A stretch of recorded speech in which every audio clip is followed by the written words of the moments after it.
Hey, and welcome to the second edition of Standout Weekly. And when I set up the first edition of the Standout Weekly, I totally forgot that it was Eastern this weekend. But since I'm doing this as a weekly show, I am here today on Easter Monday. And if I get anyone to join me today, I am super excited about that. If not, there will be a replay so you can catch up on this afterwards. And if you're watching the replay of this, make sure that you still continue to add the questions because that way I will be able to check the questions that you have and provide you with a response to it or pick up on it in my next Standout Weekly, which will be on Monday next week. And next week, I also have a special guest with me. So make sure that you register for next week's too. I'm streaming live to LinkedIn, I'm streaming live to YouTube, and to my private Facebook page too, Facebook profile. Have it. So today, what we are going to look into today is a digital product and why you need a digital product. I'm also going to do some calculation examples of comparing one-to-one services with a digital product. I'm comparing a membership and why I'm not a huge fan of memberships, especially not when you're starting out. It's something that you can absolutely consider and should implement when you have a bigger audience. But I will share exactly why I think that is.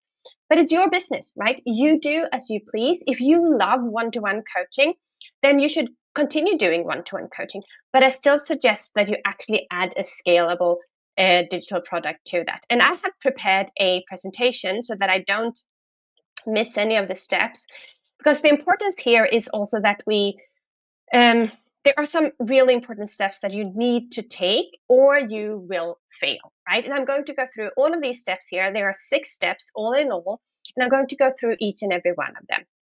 At the end, if you're interested in implementing this, you can book a call with me. That is an action that you can take if you want to, but it's your decision. Okay, so first of all, why do you even need a digital product? And when I talk about digital product, it's something scalable, right?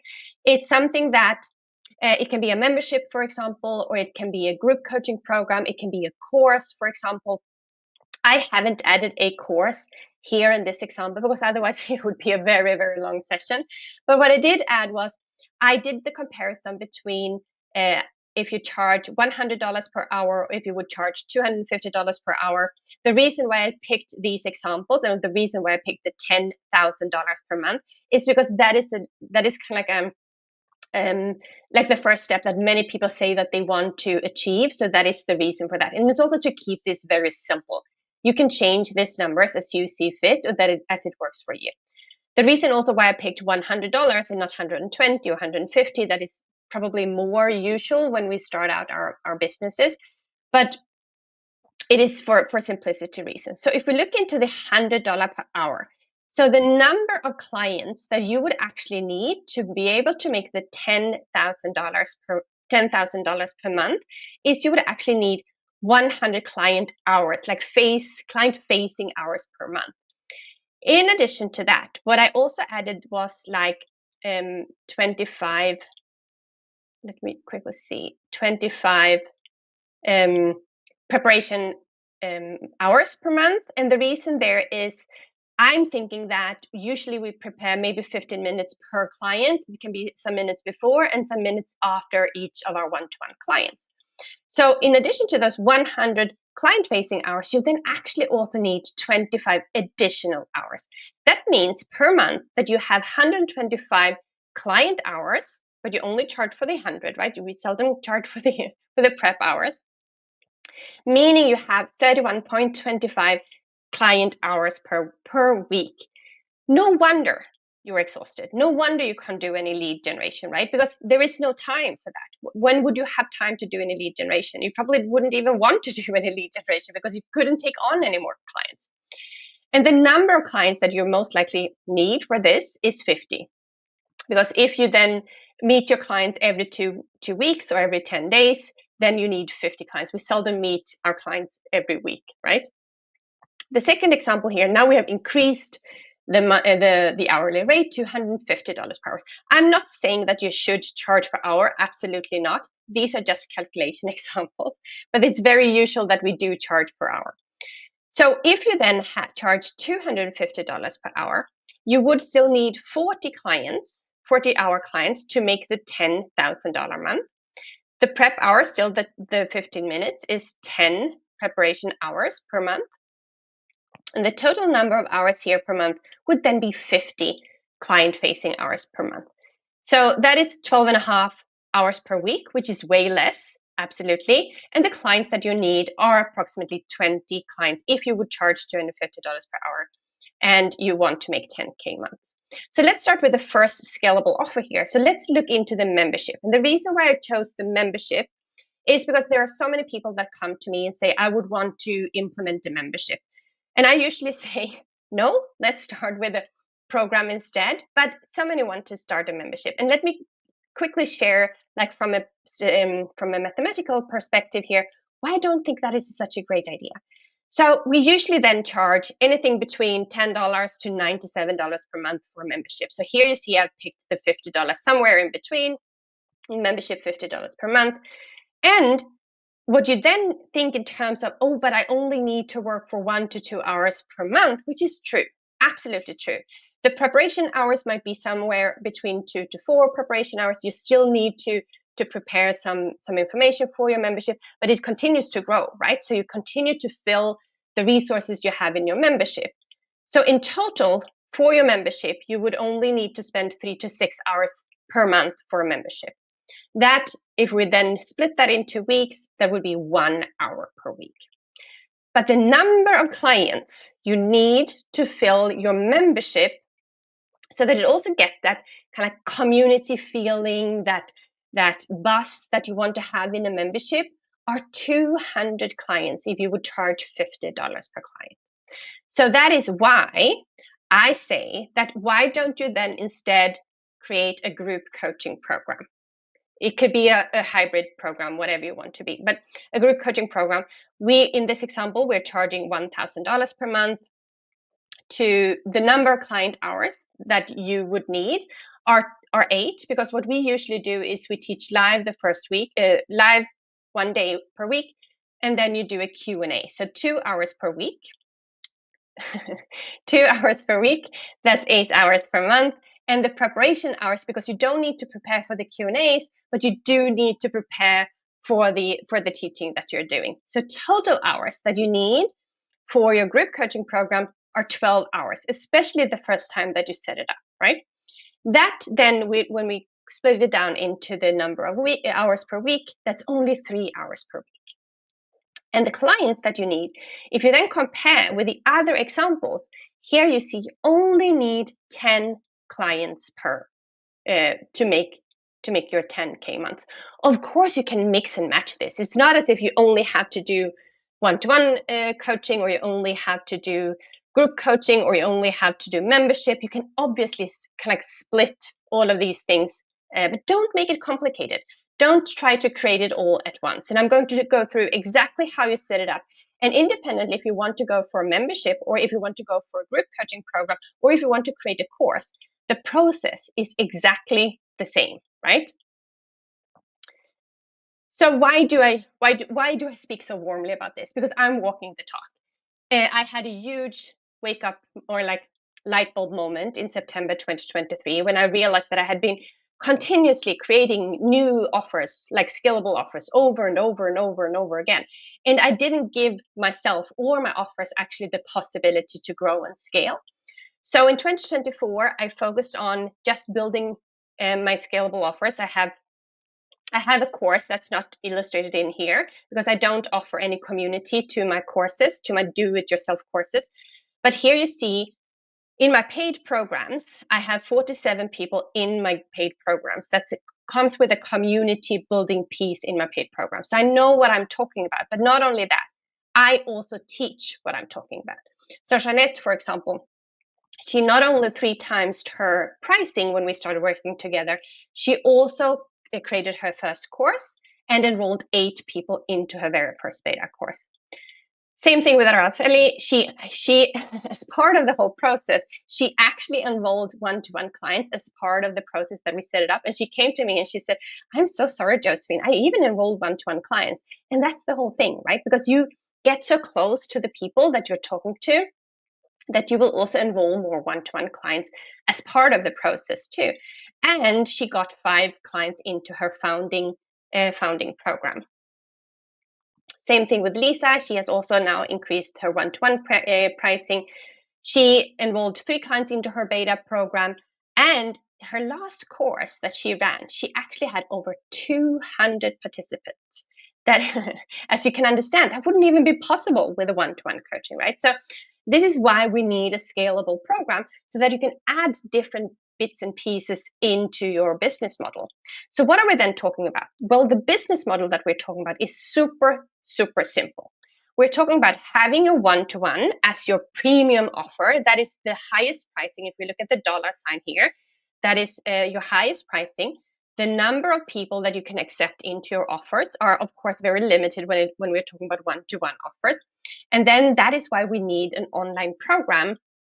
And underneath here, as you see, the free offer that you're offering, that can be like a live session that I'm doing now, or it can also be in what we are teaching our clients is to build and create a masterclass or a webinar, so that you then become the specialist of that masterclass and that webinar, and then you enroll clients into your online program. I, for example, have a masterclass that I call the LinkedIn Clarity Masterclass. I've run it 7 times already, and that makes me the specialist. I know exactly what I'm going to say. Not that I don't change it, because I absolutely change it, because you become better. You get new questions, you get a new audience, so you have to like change and update your presentations. But you own that topic. You become the specialist on that particular topic.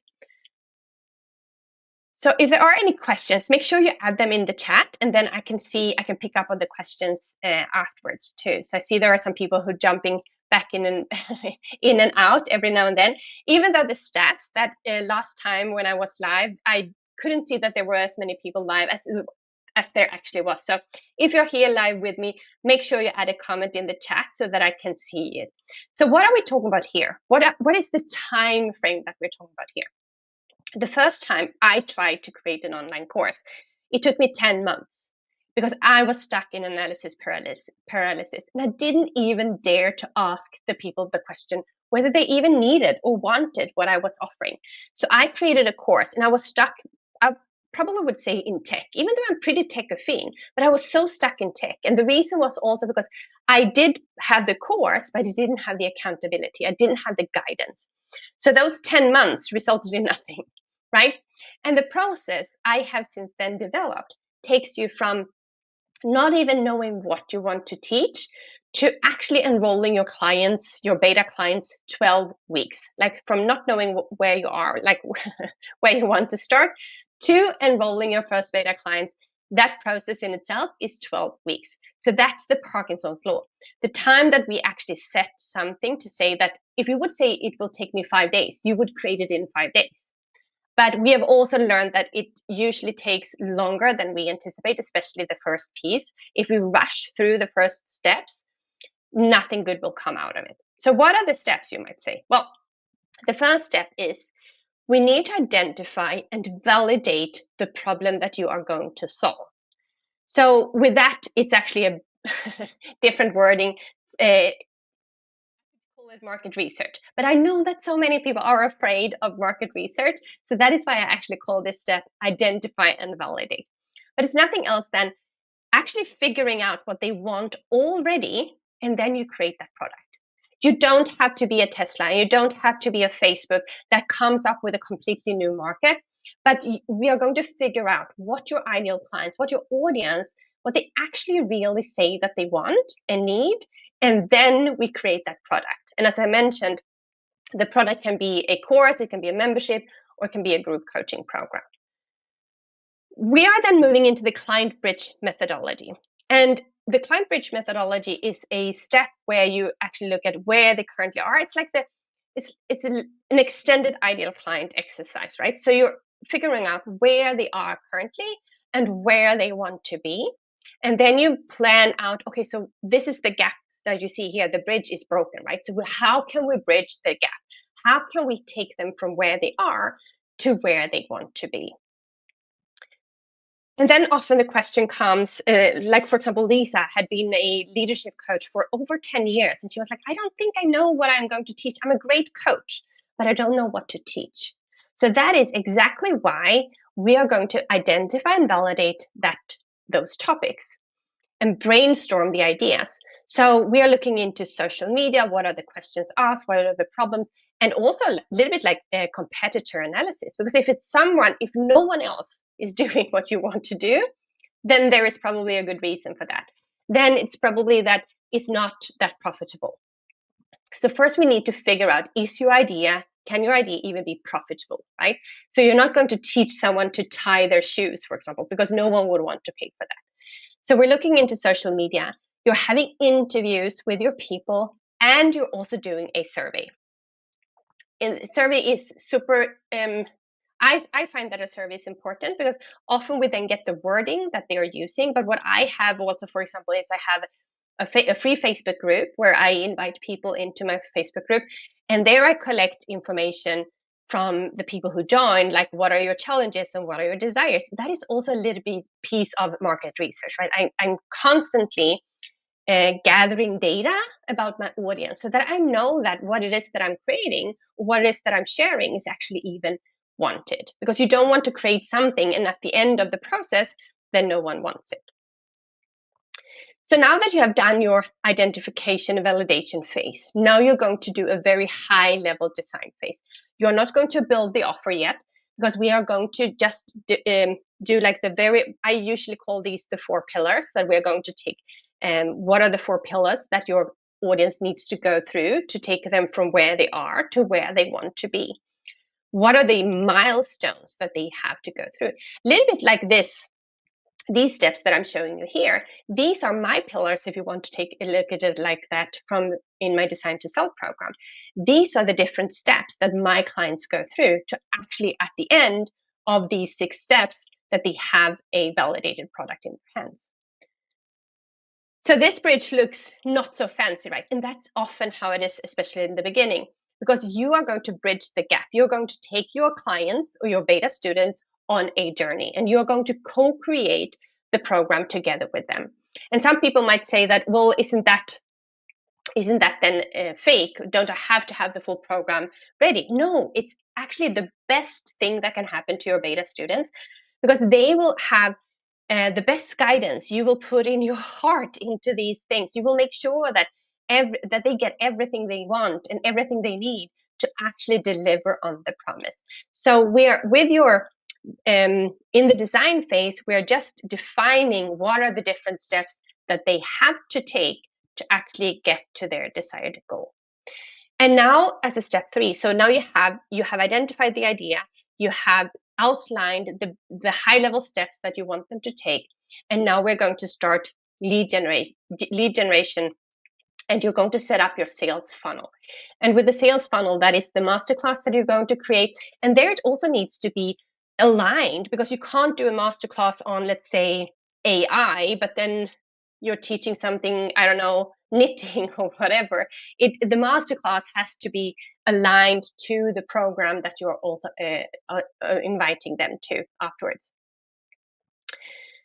And here often the question we get, but what if I don't have a large audience? Well, usually when we start the program, you will also start building your audience. You will start attracting your audience. Sometimes it takes a little bit longer, sometimes it goes faster. But what we usually see is that when people really start inviting people into their webinars and really follow the steps that we are suggesting that they do, because you have to invite people and you're building your audience together as part of this whole launch too. And the reason why we do a webinar or a masterclass is it is the fastest way to build know, like, and trust. And I'm not going to go through all of these steps here. You can pause the video if you're watching the replay here afterwards. But and you're also going to build your email list with the masterclass. And when someone has taken a step to say, yes, I would love to be in your masterclass, they have also taken a step to learn from you, because you are then seen as the specialist and the expert at that topic. And when you're hosting a masterclass, you're also creating a sense of urgency and exclusivity. And that is also for the first beta offer. What we usually say is that when you're creating something for the very first time, when it's your first beta offer, you're very open and transparent about that. And then you also tell to your audience that this is also why the pricing usually then is 50% off. That's at least what we usually guide our clients to have.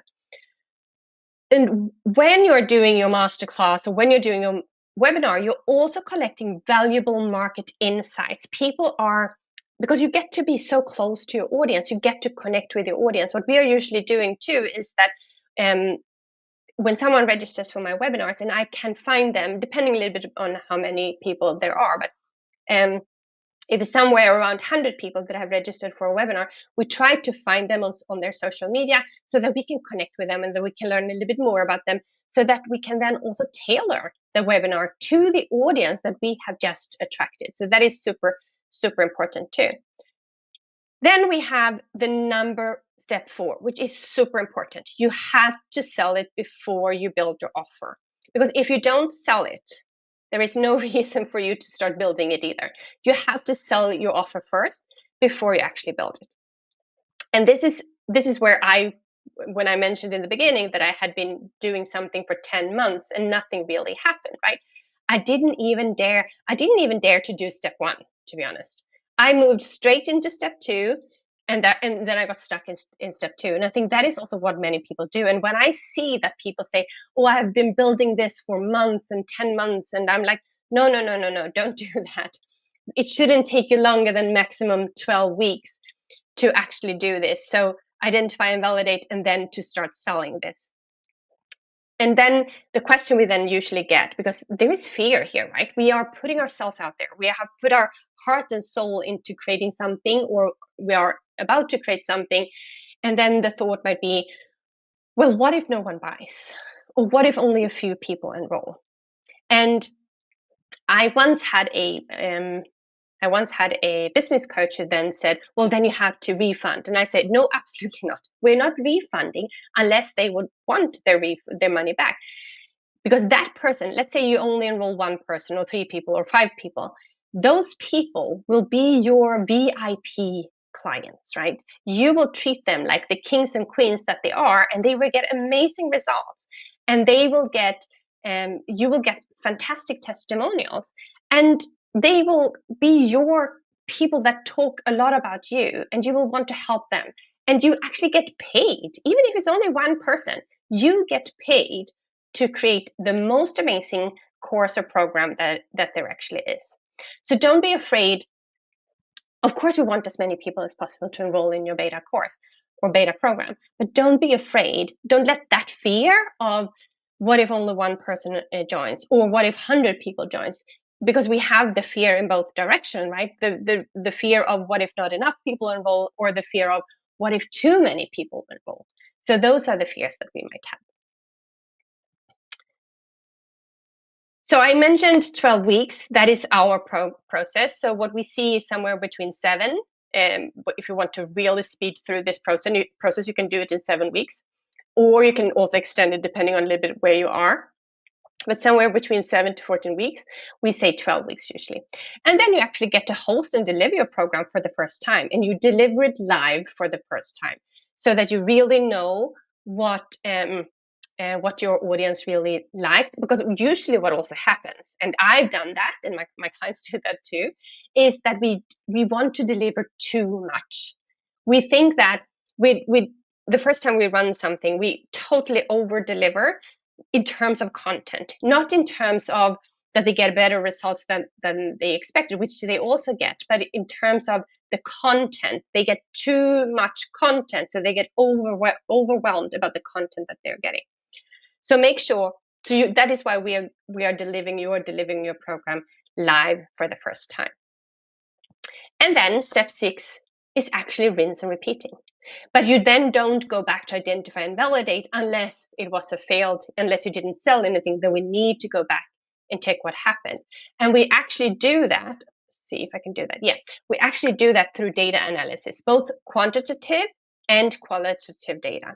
So quantitative data, for example, What are the conversion rates on your landing page? What are the conversion rates on your sales? How many people showed up live, for example? And when we look at qualitative data, it's more like the energy. How did you feel? Are there any other things that you can improve for the next time? Were you stressed? Were you too relaxed? Whatever it might be. So we look into data analysis so that the process can actually become better and better and better. And then it's a rinse and repeat. Then you just do this. And in theory, you can do a masterclass or webinar every single month. What we usually do is we do it every 8 weeks, but you can do it every month if you want to, depending on a little bit like how you feel, depending also about how long your program is. So the program that you are building. So these are the 6 steps that you need to go through. So the first one is identify and validate. The second one is to do the high level design phase.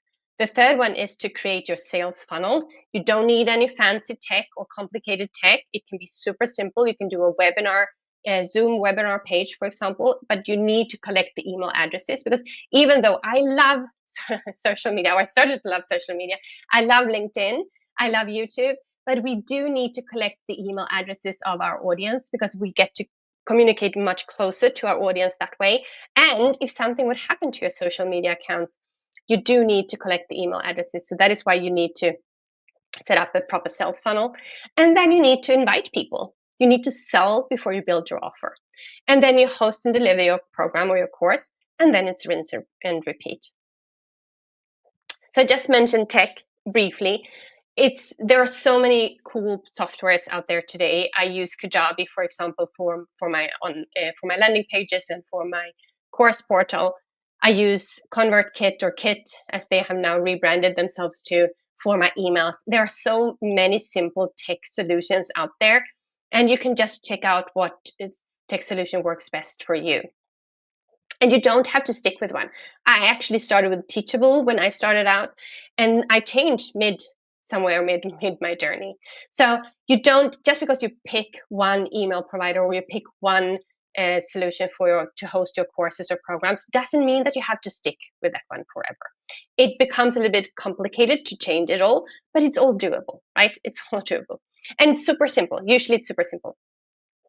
When we talk about pricing, a thing about pricing is that when you offer something beta for the first time, what we usually say is to you create a product. Let's say the product is would be $1,000, but when the first time that you run it, offer it for half of that, because that will give you a boost. It will give your audience a boost. Everyone will be super excited about it. And that, by the way, is also why my program is 6 months long and not only 12 weeks long, because the first time we launch something, we're super excited about it. We see that with our clients too, super excited. The first launch usually goes really well. And then we are running it for the second time. And then that might be when the sales go down, the energy goes down. And that is why we are there with our clients for at least 6 months throughout their process. And then if we do then look at numbers, if we look at, okay, so how could this look like for you? Well, let's assume you priced your online program at $997. If you enroll just 5 clients, that would actually mean that you would make a revenue in your beta program for $4,985. If you enroll 10 clients, it's 10K. If you enroll 20 clients, it's almost 20K. So if you then increase your pricing, which you do as you continue, right?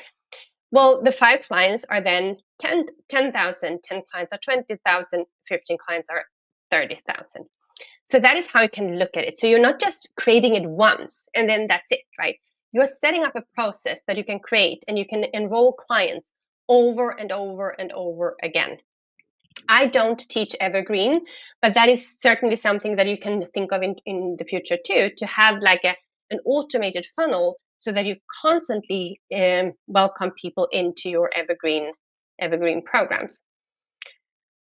If you would want to work with me, I currently have a short window open. So we actually closed the window for Design to Sell tomorrow. We have a few spots left for Design to Sell, which is my program where I help you to set up this process from the identify and validate until you've actually launched your program twice.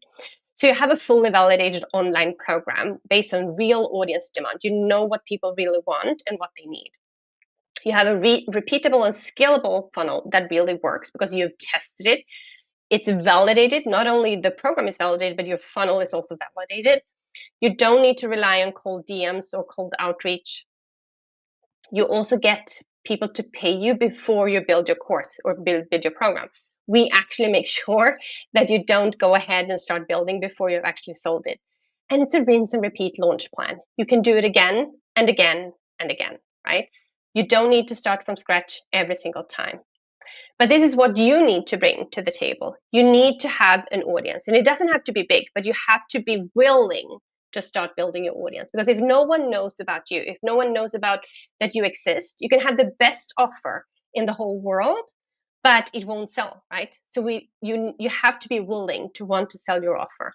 And you also have to have the right mindset. And I know that sometimes we might doubt ourselves or we might feel a little bit negative, but we need to when we give you guidance, it needs to be like, yes, I'll do this. And the clients I have shared here, the examples I shared of the clients here today, all have that type of mindset, even though they felt like, oh, this is scary, or I don't really know why I should build an email list, for example.